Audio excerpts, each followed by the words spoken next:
یعنی اوپر سے 30-40 فٹ نیچے آئیے تو اصل قبر ہے ان کی. تو جہاں پہ ان کی قبر انور ہے اس میں 2-3 محراب بنے ہیں بغل میں. تو لوگ کہتے ہیں کہ یہی وہ محراب ہے کہ جس میں غوث اعظم چلہ کے لیے تشریف لاتے تھے. غوث اعظم جہاں چلہ کے لیے تشریف لے جائیں آپ اندازہ لگا سکتے ہیں کہ کس شان کے وہ بزرگ ہیں. سمجھ رہے ہیں؟ امام شافعی رحمۃ اللہ علیہ فرماتے تھے قبر و معروف الکرخی تریاق مجرب لاجابت الدعاء. معروف کرخی کی قبر دعاؤں کی مقبولیت کے لیے تریاق مجرب ہے. دعاؤں کی قبولیت چاہیے تو ان کے قبر پہ جا کے دعا کرو. ان کے وسیلے سے اللہ رب العزت سے اپنی حاجتیں مانگو. ان کی قبر دعاؤں کی قبولیت کے لیے تریاق مجرب ہے. اپنے زمانے کے وہ ابدال تھے. ایک بار حجامت بنوانے لب بنوانے تشریف لے گئے حجام کے یہاں.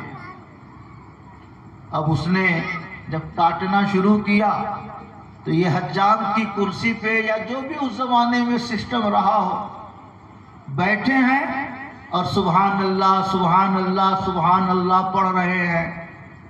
حجام قینچی چلانا چاہتا ہے ان کے ہونٹ ہل رہے ہیں. تو حجام نے کہا حضور ایسے پڑھتے رہیے گا تو میں ہونٹ نہیں آپ کا لب نہیں بنا پاؤں گا, حجامت نہیں بنا پاؤں گا.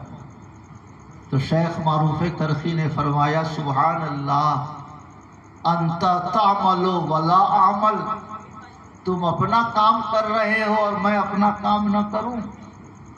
تم اپنا کام کر رہے ہو اور میں اپنا کام چھوڑ دوں. اس لیے بنانا ہو بناؤ, نہ بنانا ہو نہ بناؤ, مگر میں اللہ کی تسبیح چھوڑوں گا نہیں. کہیے سبحان اللہ. اسی پر ایک بات اور یاد آ گئی. شیخ معروف کرخی کے مرید ہیں شیخ سری سقطی, اور شیخ سری سقطی کے مرید ہیں شیخ جنید بغدادی. سری سقطی یہ ماموں تھے اور جنید بغدادی بھانجا تھے. پیر اور مرید کا بھی رشتہ تھا اور ماما بھانجے کا بھی رشتہ تھا. اور قبر بھی الحمدللہ دونوں بزرگوں کی ایک ہی جگہ ہے.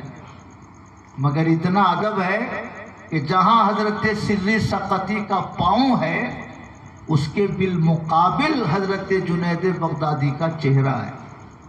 یعنی برابری میں نہیں ہے. جہاں حضرت سری سقطی کا پاؤں اس کے مقابلے میں حضرت جنید بغدادی کا سر انور ہے. پیر کے ادب میں وصیت فرمائی ہوگی. خیر, حضرت جنید بغدادی فرماتے ہیں کہ اخلاص کس کو کہتے ہیں وہ میں نے ایک حجام سے سیکھا. ایک بار میرے پاس پیسے نہیں تھے, درہم نہیں تھا حجام کو دینے کے لیے. میں پہنچ گیا حجام کے یہاں. میں نے کہا اللہ کے لیے میرا قلم بنا دو, میرے لب بنا دو, مونچھ تراش دو اللہ کے لیے. تو وہ حجام کسی دوسرے کا بال بنا رہا تھا. فوراً چھوڑ کے ان کی طرف متوجہ ہوا. ان کے سر کے بال, مونچوں کے بال جو بھی بنانے تھے بنائے. حضرت جنید بغدادی واپس آ گئے گھر. کچھ دنوں کے بعد جب پیسے آئے حضرت جنید بغدادی کے پاس تو سوچا کہ اس دن تو ادھار بنا لیا تھا, پیسہ جا کے لوٹا دوں اس کو. تو پیسہ لے کے گئے حجام کے پاس. کہا اس دن جو تم نے حجامت میری بنائی تھی اس کا یہ پیسہ یہ لے لو. اس نے کہا جنید میں یہ سمجھتا تھا کہ آپ بڑے بزرگوں میں سے ہیں, مگر آپ کو اتنا بھی نہیں معلوم کہ جو کام اللہ کے نام پر کیا جاتا ہے اس کی اجرت نہیں لی جاتی ہے. سبحان اللہ سبحان اللہ. کہیے سبحان اللہ. اس لیے میں نے وہ جو آپ کا بال بنایا تھا اللہ کے نام پہ آپ نے بنوایا تھا, اس لیے اب مجھے کسی پیسے کی ضرورت نہیں ہے. کہیے سبحان اللہ۔ سبحان اللہ۔ خیر، میں یہ عرض کرنا چاہتا ہوں، آج وہابیت، دیوبندیت مسلمانوں کو یہ سمجھاتی ہے کہ مزارات اولیاء پہ نہ جاؤ، شرک ہو جائے گا، اجمیر نہ جاؤ، بلگرام نہ جاؤ، کچھوچا نہ جاؤ، ایمان تمہارا ختم ہو جائے گا۔ سمجھایا جاتا ہے نا یہ مسئلہ۔ مزار پہ جانا گویا اپنے ایمان کو کمزور کرنا ہے۔ میں آپ سے عرض کرنا چاہتا ہوں، وہابیت یہ 12ویں صدی ہجری کا فتنہ ہے۔ 1211 ہجری میں ابن عبد الوہاب نجدی کی موت ہوئی۔ 12ویں صدی کا مسئلہ ہے یہ۔ اور شیخ معروف کرخی کا انتقال کب ہوا؟ سن 200 ہجری میں۔ یعنی وہابیت کے فتنے سے 1000 سال پہلے شیخ معروف کرخی کا انتقال ہوا، اور امام شافعی کا انتقال 204 ہجری میں۔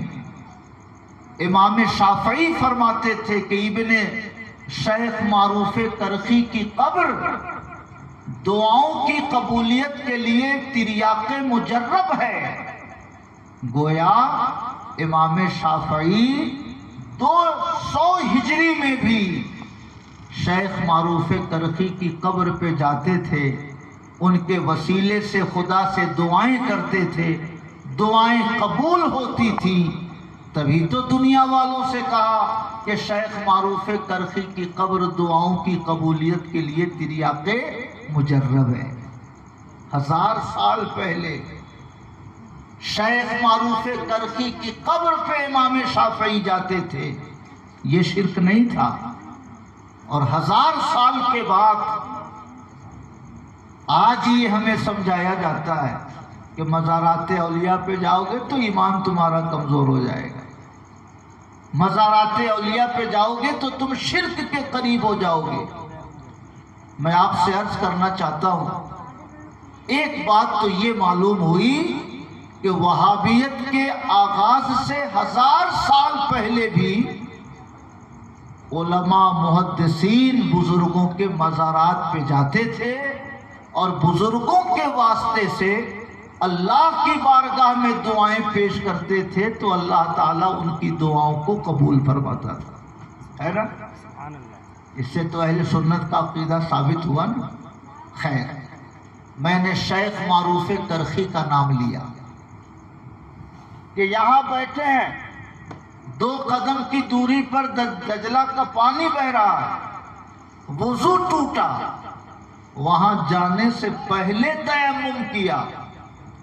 لوگوں نے کہا حضور اتنی قریب میں پانی ہے، وضو کر لیجئے، یہ تیمم کیوں کر رہے ہیں؟ تو ارشاد فرمایا تم گارنٹی لیتے ہو کہ وہاں جانے تک میں زندہ رہوں گا؟ تو اللہ کے محبوب بندے پاک رہنے کا اتنا اہتمام کرتے تھے کہ 2 قدم بھی حدث کی حالت میں رہنا انہیں گوارا نہیں تھا۔ اور ہم لوگ 12 بجے تک، 2 بجے تک، 11 بجے تک ناپاک رہتے ہیں، غسل کیے بغیر رہتے ہیں، اور اوپر سے ہمیں شکایت رہتی ہے کہ میں بہت پریشان رہتا ہوں۔ میں عرض کر چکا ہوں، جس گھر میں ناپاک انسان رہتا ہو اس گھر میں اللہ کی رحمت کے فرشتے نہیں جاتے۔ سمجھ رہے؟ اس لیے سبزی منڈی کے مسلمانوں، یہ عہد کر لو کہ نبی کی ولادت کا جشن منانے ہم یہاں بیٹھے ہیں، غوثیہ امام احمد رضا، غوثیہ انجمن غوثیہ رضا، انجمن غوثیہ رضا کمیٹی کے زیر اہتمام منعقد ہونے والی مجلس میں ہم اپنے نبی کی پیدائش کی خوشی منا رہے ہیں، تو اپنے نبی کی ایک سنت کم سے کم ہم ضرور اپنائیں گے۔ ہم پاک رہیں گے، اپنی اولاد کو بھی پاک رکھنے کی عادت ڈالیں گے، اور اپنی نسل کو بھی پاکی کا سبق پڑھائیں گے۔ محبت سے کہیے سبحان اللہ۔ سبحان اللہ۔ میرے بھائیو، ایک شخص آئے اعلیٰ حضرت کے پاس، کہا حضور شادی کو کئی سال ہو گئے مگر اب تک میں اولاد سے محروم ہوں۔ اعلیٰ حضرت نے فرمایا، ایک تعویذ دیا سوئی والا لکھ کر، یہ سوئی اسے پہنا دیجئے، یہ تعویذ،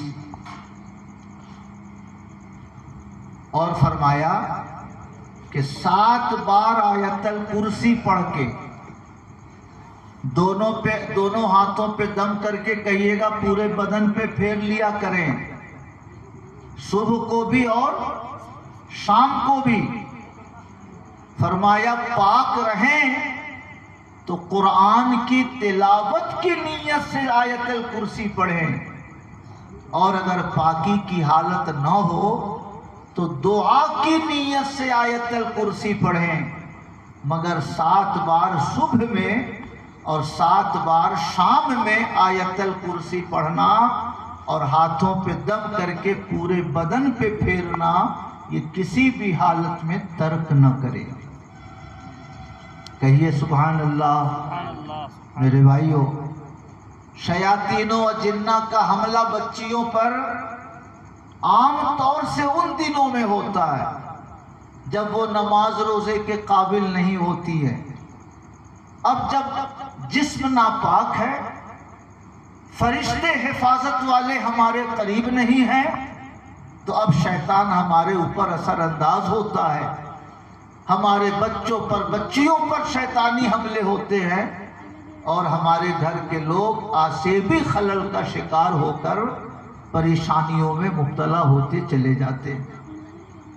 اس لیے سبزی منڈی کے مسلمانوں، اپنے بچوں کو آیت الکرسی یاد کراؤ، اپنے بچوں کو گھر سے نکلے تو آیت الکرسی پڑھ کے دم کر دو، سفر میں ہو بچوں سے کہو کہ آیت الکرسی پڑھ کے اپنے سامانوں پہ دم کر لو، گھر میں بچیاں ہیں انہیں سکھلاؤ آیت الکرسی 7 بار صبح میں 7 بار شام میں پڑھ کے اپنے پورے بدن پہ ہاتھ پھیر لو، کیونکہ جس جان پر یا جس مال پر آیت الکرسی کی تلاوت ہو جاتی ہے، وہ جان اور وہ مال اللہ کی حفاظت میں رہتے ہیں۔ سبحان اللہ۔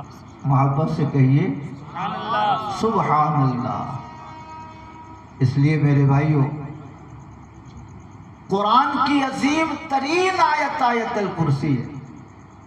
آسمان 7 ہیں، زمین 7 ہے، خانہ کعبہ کا طواف 7 بار، صفا مروہ کی سعی 7 بار، ہفتے میں دن 7 بار، تو اللہ تعالیٰ کو 7 کا عدد بہت پسند ہے، اس لیے آیت الکرسی 7 بار پڑھیے، صبح میں بھی اور شام میں بھی، تاکہ اللہ کی رحمت کی حفاظت میں رہیے، اللہ کی رحمتوں کے سائے میں رہیے۔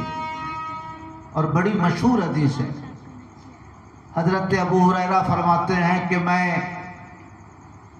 کھجور کی حفاظت پہ مقرر تھا۔ عشر ہوتا ہے نا، عشر 100 کلو میں 10 کلو، 100 کلو میں 10 کلو، اگر بارش کے پانی سے کھیتی ہوئی تو 1 کنٹل میں 10 کلو، اور اگر اپنی سینچائی سے کھیتی ہوئی تو 1 کنٹل میں 5 کلو، اس کو نصف عشر کہتے ہیں۔ تو جو کھجوریں آتی تھی عشر میں یا مال غنیمت کے طور پہ یا صدقے کے طور پر، تو حضرت ابو ہریرہ کو مقرر کیا گیا تھا کہ آپ اس کی حفاظت کریں۔ ایک روز رات کا وقت ہے، ایک انسان آیا اپنے تھیلے میں کھجور بھرنے لگا، حضرت ابو ہریرہ نے ہاتھ پکڑ لیا اس کا، کہا حضور کی خدمت میں تمہیں پیش کروں گا، تم چوری کر رہے ہو۔ اس نے کہا بہت غریب آدمی ہوں، چھوڑ دیجئے، اب نہیں آؤں گا۔ صحابی تھے، رحم دل تھے، چھوڑ دیا۔ دوسرے دن رات کا سناٹا چھایا، پھر وہ آدمی حاضر ہو گیا، پھر تھیلے میں بھرنے لگا۔ حضرت ابو ہریرہ نے پھر اس کو پکڑ لیا، کہا آج تم کو حضور کی خدمت میں پیش کروں گا۔ غربت کی دہائی دینے لگا، پھر چھوڑ دیا انہوں نے۔ تیسرے دن پھر آیا، حضرت ابو ہریرہ نے فرمایا کہ آج تو تم کو کسی حال میں نہیں چھوڑوں گا، 3 دنوں سے تم چوری کرنے آتے ہو، اپنی مجبوری کا قصہ سنا کر ہاتھ چھڑا کے چلے جاتے ہو، مگر آج میں تم کو نہیں چھوڑوں گا۔ اس نے کہا کہ اگر چھوڑ دیجئے تو بہت اچھی بات میں آپ کو بتاؤں گا۔ صحابی دین کے مشتاق کا کہو تو اس نے کہا یہ جو رات بھر آپ جاگتے رہتے ہیں، اگر آپ آیت الکرسی پڑھ کے اس کھجور پہ دم کر دیں تو اللہ کی رحمت کے فرشتے اس کی حفاظت کرتے رہیں گے۔ سبحان اللہ، سبحان اللہ، کہیے سبحان اللہ۔ سبحان اللہ۔ فجر کی نماز کے لیے حضرت ابو ہریرہ گئے۔ حضور کی عادت تھی کہ نماز پڑھانے کے بعد بیٹھتے تھے، صحابہ کنارے کنارے بیٹھ جاتے، کسی نے کوئی خواب دیکھا ہو خواب سناتے، حضور تعبیر بتاتے، کوئی اور کسی کا مسئلہ ہو حضور حل فرماتے۔ شمع بزم نبوت کے ارد گرد پروانوں کا ہجوم رہتا تھا۔ تو حضرت ابو ہریرہ نے اپنا مسئلہ پیش کیا، حضور 3 دن سے ایک آدمی آتا ہے، کھجور چوری کرتا ہے، میں اسے پکڑتا ہوں، وہ غربت کی دعائی دے کے ہاتھ چھڑا لیتا ہے۔ کل اس نے یہ کہا کہ اگر ایک بات کہو، اگر اب کی بار تم چھوڑ دو تو ایک اچھی بات بتاؤں گا، اور اس نے ایسا کہا ہے کہ آیت الکرسی پڑھ کے دم کر دیجئے گا تو کھجور اللہ کی حفاظت میں رہے گی۔ تو حضور نے تبسم فرمایا، ارشاد فرمایا تھا تو شیطان، مگر جو بات اس نے کہی وہ بالکل سچی ہے کہ جس مال یا جس جان پر اللہ آیت الکرسی کی تلاوت کر دی جاتی ہے وہ جان بھی اللہ کی حفاظت میں رہتی ہے اور وہ مال بھی اللہ کی حفاظت میں رہتا ہے۔ کہیے سبحان اللہ۔ مگر ہم اپنے بچوں کو قرآن پڑھنا ہی نہیں سکھاتے۔ 3 سال 4 سال ہم اسے اردو پڑھائیں گے تو کلاس پیچھے ہو جائے گا، پھر انجینئر نہ بن سکے گا، ڈاکٹر بننے میں 28 سال لگ جائیں گے۔ تو اس لیے بچہ پیدا ہوتا ہے اور لوگ اس کو اسکول پہنچانا شروع کر دیتے۔ میں آپ سے عرض کرنا چاہتا ہوں، اگر شروع سے ہی آپ اسے انگریزی پڑھائیں گے، آپ اپنے بچوں کو قرآن نہیں پڑھائیں گے تو اسے کیسے پتا چلے گا کہ میں مسلم ہوں، میں کس قوم سے تعلق رکھتا ہوں، میرے رب کی کتاب کون سی ہے، میرے پیغمبر کا ارشاد کیا ہے، اسلام ہمیں کیسے جینے کا سلیقہ سکھاتا ہے۔ اس لیے مسلمانوں، دنیا کی دولت کے مقابلے میں آخرت کا نقصان اپنے بچوں کو نہ پہنچاؤ، پہلے اسے دین سکھلاؤ، اس کے بعد اسے دنیا کی تعلیم دو تاکہ وہ کہیں بھی رہے مگر مسلمان بن کے رہے۔ سمجھ رہے؟ کہیں بھی رہے مسلمان بن کے رہے، یہ فرض اولین ہے۔ امام ابن عطا اللہ فرماتے ہیں کہ کسی آدمی کے پاس شیر بیٹھا ہو، اب کھائے تب کھائے، اور اس آدمی کو مچھر کاٹ لے تو وہ شیر کے خطرے کو نظر انداز کر دے اور مچھر کے علاج میں لگ جائے، تو اس سے بڑا بے وقوف اور کون ہو سکتا؟ مچھر کے علاج میں لگ جائے اور شیر کا جو خطرہ ہے اس کو نظر انداز کر دے۔ تو فرمایا آخرت کا نقصان اور دنیا کے نقصان کی یہی مثال ہے۔ دنیا کا نقصان گویا کہ تم کو مچھر نے ڈنک مارا، اور آخرت کا نقصان جیسے کہ شیر کا خطرہ تمہارے سر پہ منڈلا رہا ہے۔ اس لیے مسلمانوں، اپنے بچوں کو نماز سکھلاؤ، قرآن پڑھنا سکھلاؤ، آیت الکرسی یاد کراؤ۔ اگر ہمارے بیٹے اور بیٹیاں آیت الکرسی پڑھنے کی عادت ڈال لیں تو شادی بیاہ میں جو امامہ باندھ کے سوئی لگاتے ہیں اور ہاتھ میں امام ضامن باندھتے ہیں کہ بیٹوا ہمارا آرام سے سسرال جائے گا اور آرام سے اس کی بارات لوٹے گی، یہ امام ضامن اور فلاں فلاں باندھنے کی کوئی ضرورت نہیں رہے گی۔ آیت الکرسی پڑھ کے بیٹے پہ دم کر دو، وہ سسرال جائے گا تب بھی اللہ کی حفاظت میں رہے گا، اور وہاں سے لوٹے گا تب بھی اللہ کی حفاظت میں رہے گا۔ سمجھ رہے ہیں؟ مگر کہیں نہ کہیں ہم سے کوتاہی ہو رہی ہے، ہم اپنی قوم تک دین کی تبلیغ نہیں کر پا رہے ہیں۔ اللہ بھلا کرے دعوت اسلامی والوں کا، سنی دعوت اسلامی والوں کا، ماشاءاللہ ماشاءاللہ، کہ یہ لوگ مسلمانوں کو نماز سکھلاتے ہیں، روزہ سکھلاتے ہیں، قرآن پڑھنا سکھلاتے ہیں، جنازہ کا طریقہ سکھلاتے ہیں، ورنہ ہم لوگوں سے تو وہ بھی نہیں ہو پا رہا۔ ہم اگر دین کی تبلیغ کرتے تو ہمارے گھر کی عورتیں یہ نہ سمجھتی کہ سوئی لگا دیں گے تو بیٹا سرکشت رہے گا۔ ہمارے گھر کی عورتیں بیٹوں سے یہ نہیں کہتی کہ بیٹا سسرال جانا تو دودھ مت پینا ورنہ کچھ پڑھ کے تم کو ساس کھلا دے گی، تم سسرال بھگت ہو جاؤ گے، یہ نہ سکھلاتی۔ نیا مہمان ہے، پہلی بار سسرال جا رہا ہے، آپ اسے کہیں گے دودھ مت پینا، چائے مت پینا، کہیں کوئی کھلا نہ دے تم کو، یہ کتنی بڑی بد اخلاقی ہے۔ یہ نہ سکھلائیے، یہ سکھلائیے بیٹا کوئی بھی کچھ کھانے کو دے تو بسم اللہ الرحمن الرحیم پڑھ کے کھانا، سبحان اللہ، آیت الکرسی دم کر کے کھانا۔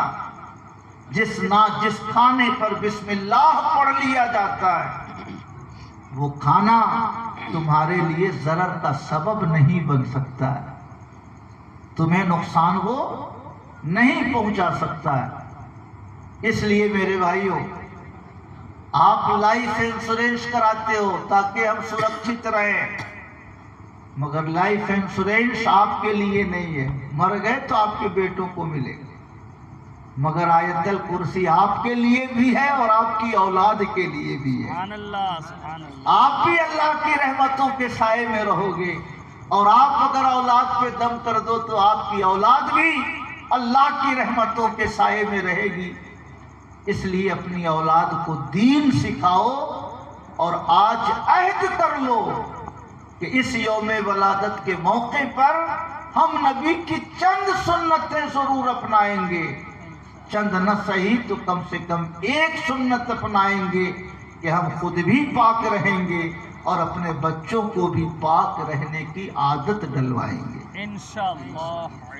درود شریف پڑھی، اللہم صلی علی سیدنا و مولانا محمد معدن الجود والکرم وعلی آلہ وصحبہ وبارک وسلم، صلاۃ و سلام علیک یا رسول اللہ۔ مگر تن ہما داغ داغ شد پنبا کجا کجا نہم، پورا بدن چھلنی ہے، مرہم کہاں کہاں لگائے۔ ایک جگہ ٹوٹا ہو تب نہ پٹی باندھیں گے، اب پورا بدن ہی چھلنی ہو تو کہاں کہاں پٹی باندھیں گے۔ شاید باید کوئی گھر ہو جس گھر کا استنجا خانہ سیف ہو، سمجھ رہے ہیں؟ شاید باید کوئی گھر ہو جس گھر کا استنجا خانہ سیف ہو۔ سیف کا مطلب جس استنجا خانے سے ہم پاک ہو کر باہر نکلتے ہو۔ 99% باتھ روم میں بالٹی رہتی ہے، اس بالٹی میں ایک جگ رہتا ہے، ہم نے پیشاب کیا، اپنی حاجت پوری کی، جگ سے ہم نے بدن پہ پانی ڈالا، پین سے نیچے سے پانی کی چھینٹ اڑی، جگ کے نیچے والے حصے میں وہ چھینٹ لگی، اور ناپاک چھینٹ والا جگ ہم نے بالٹی میں ڈبو دیا، تو بالٹی کا سارا پانی ناپاک، وہ ناپاک پانی ہم نے اپنے بدن پہ بہایا تو میرا بدن ناپاک۔ پیشاب کرنے سے 1 انچ کی جگہ ناپاک تھی، مگر استنجا کے لیے پانی استعمال کرنے سے آدھا کٹھا ناپاک ہو گیا۔ ہوا نہ ایسا؟ ہوا کہ نہیں ہوا؟ اس لیے کسی بھی گھر میں استنجا کے لیے میں جاتا ہوں تو گھر والوں سے کہتا ہوں کہ مجھ کو الگ سے ایک پانی لا کے دیجیے، میں جانتا ہوں کہ یہ بالٹی سیف نہیں ہے، یہ بالٹی سرکشت نہیں ہے۔